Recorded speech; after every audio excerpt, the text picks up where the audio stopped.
Welcome to another video. There are many idioms in English, and we use them frequently. The more of them you know and can use, the more natural your English will sound. Some idioms are incredibly random. You might have heard, for example, of the common expression, "it's raining cats and dogs," which doesn't mean that cats and dogs are literally falling from the skies. It means it's raining very heavily. So, they can be random, and sometimes, as with that example, they don't make much sense. But they are common. So I thought I could start a series that teaches you these idioms, what they mean, how to use them, and where they come from, because that is often interesting. Here are the first 5 we will go over. 5 common idioms that you can try to incorporate into your speaking. Number 1, you can't have your cake and eat it too. This is a strange one. It means that you can't have 2 things that are incompatible at the same time. It's based on the paradox that you can't retain possession of a cake once you have eaten it. The phrase itself doesn't completely make sense. If someone is pedantic, they could argue, for example, that you can't eat the cake unless you have it in the first place. Or having eaten the cake, you still have it, it's just in your stomach. Putting the pedantics aside though, what it means is you can't have 2 things that are incompatible. Another simpler way of saying it, you can't have it both ways. So what would be an example in which we could use this? Let's say there is a man who is complaining about paying taxes, but he is also complaining that our public services, our healthcare system and educational services are poor. He's complaining they're not very good. You could say to him, it's impossible to have no taxes and fantastic public services at the same time. He can't have his cake and eat it too. Another example, there is a student and he wants to achieve top grades. He wants to get really good grades, but he hates studying and he doesn't want to study. Obviously, in order to get good grades, you need to study.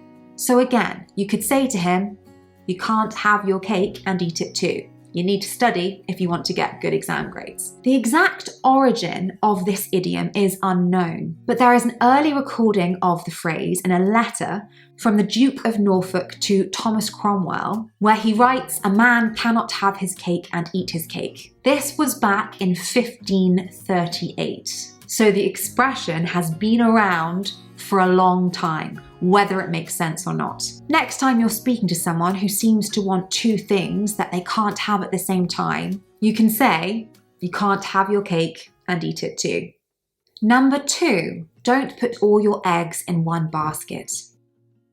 This means don't put all your efforts and hopes into a single person or plan. Don't depend too much on one single thing. The metaphor is, if you put all your eggs in one basket and you drop that basket, then all your eggs will break. It's better to distribute your eggs between many baskets to minimize your chance of losing all of them. So what are some examples that we could use this expression? If someone is investing all of their money in one company, risking everything they have, you could say, don't put all your eggs in one basket. Or there's someone who wants to be a film star, a movie star, a notoriously difficult job to achieve. And they don't have a backup plan. They think, no, I'm not going to get another degree. I will only focus on being a movie star. They have no backup plan in case they fail at becoming that. Again, you could warn them,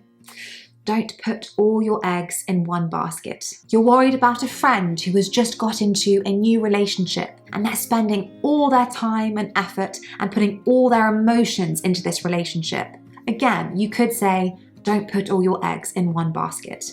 The phrase goes back a long way, all the way to 1605 in fact. It's attributed to the Spanish writer Cervantes, author of Don Quixote. Number 3, the grass is always greener on the other side of the fence.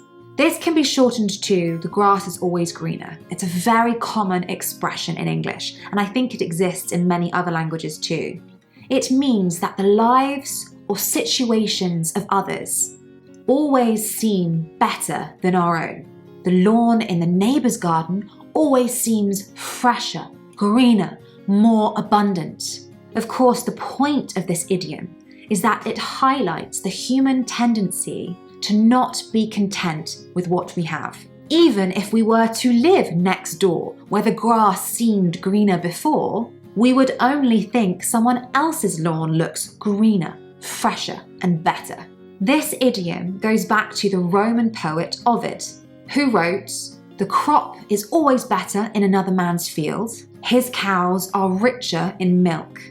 This was from his poem Ars Amatoria, the art of love. So Ovid wasn't talking about farming, but about desiring another man's wife. As I said, this expression you hear often now, and it doesn't just apply to desiring someone else's partner. It applies to any scenario in life in which we believe that someone else in a different position is better off than us, happier than us. For example, I could say, I think I'd have been happier in another profession. I would be happy if only I lived in another country. But I suppose the grass is always greener. We could interpret the message of this idiom as being we need to try to be content with what we have. Difficult, I know. Number 4, speak of the devil and he shall appear. This is an idiom we use when the person we're talking about appears unexpectedly. And now we don't say the whole thing. We shorten it to speak of the devil. So if I'm in the kitchen discussing the neighbour with my mum, and in the middle of us talking about the neighbour, the doorbell rings and it's that neighbour, the same neighbour we're talking about, I would say, speak of the devil. Or I'm talking to a friend about my husband, and as we're talking about my husband, he calls me on the phone. I'd look at the caller ID and say, speak of the devil. We were just talking about him and now he's calling me. The origin of this idiom is darker though. In England in the 1600s, people were very superstitious, and they worried that if they used the devil's name, or Satan, Lucifer, any of its cognates, the devil would literally appear. It's a similar superstition that drives the one in Harry Potter, that makes most wizards say, you know who, instead of Voldemort. Now, in modern times, it isn't that superstition. We aren't superstitious that if we use the devil's name, he'll appear. It just means the person we're talking about has arrived or makes some sort of appearance when we're not expecting it. Number 5, a leopard never changes its spots. When we use this idiom, it means that a person, especially someone with negative characteristics, will never change, even if we want them to, or even if they try to. For example, if my friend is considering forgiving an ex-boyfriend who cheated on her, who had an affair, I could say to her, don't forgive him. A leopard never changes its spots. As in, he cheated on her once, he might cheat again. Or my brother always tells me lies. I ask my mum, do you think he'll ever stop lying to me? She'd say, probably not, because a leopard doesn't change its spots. Where does this idiom come from? It's actually from the Bible, in the book of Jeremiah, when he says, can the Ethiopian change his skin or the leopard its spots? But the phrase was first recorded in England in 1546. Those were 5 common idioms in English. You can't have your cake and eat it too. Don't put all your eggs in one basket. The grass is always greener. Speak of the devil. A leopard never changes its spots. 5 idioms, what they mean, how to use them, and where they come from. As a challenge, come up with 1 example sentence for each of those 5 idioms. Share them in the comments if you want feedback. I plan on making a series about this, so expect more idiom videos to come at some point. And watch them, because you can't improve your English unless you do. You can't have your cake and eat it too. Bye for now.